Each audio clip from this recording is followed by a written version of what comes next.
Vous restez sur les chefs d'inculpation qui oui, effectivement, vous laissent également songer.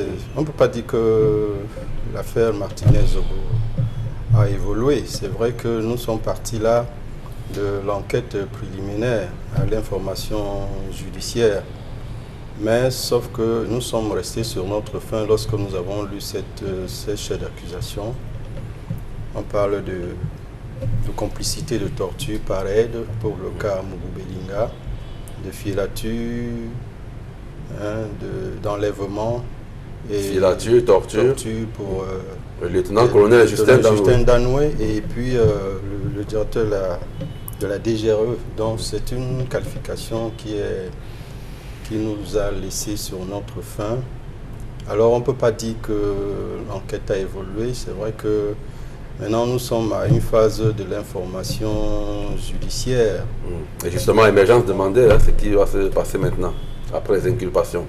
En ce moment, c'est maintenant le balai ça va se dérouler au tribunal militaire. Le tribunal militaire qui est, il faut le dire, le commissaire du gouvernement a transféré le dossier entre les mains d'un juge d'instruction.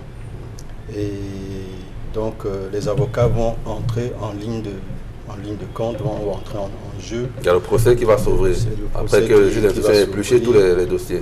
Mais il va falloir que le commissaire du gouvernement qui fait office de procureur dans le cas d'espèce, puisque nous sommes au tribunal militaire, joue son rôle en tant que procureur. Parce que nous avons observé le jeu qu'il a joué durant l'information judiciaire, cette façon de renvoyer tout le temps pour complément d'enquête. Il va falloir que le commissaire du gouvernement joue son rôle, soit actif dans ce dossier. Parce que pour défendre justement la société, parce que c'est ça le rôle d'un procureur dans une affaire pénale comme celle-là, c'est de défendre l'intérêt de la société, l'intérêt de défendre ce crime qui a été causé, ce crime qui a mis en émoi, qui met en émoi tout un pays et tout le monde entier. Il va falloir que le procureur de la République, qui est ici le commissaire du gouvernement, joue effectivement son rôle pour davantage mettre la lumière sur ces différentes qualifications qui ont été retenues afin que nous puissions avoir la vérité dans cette affaire.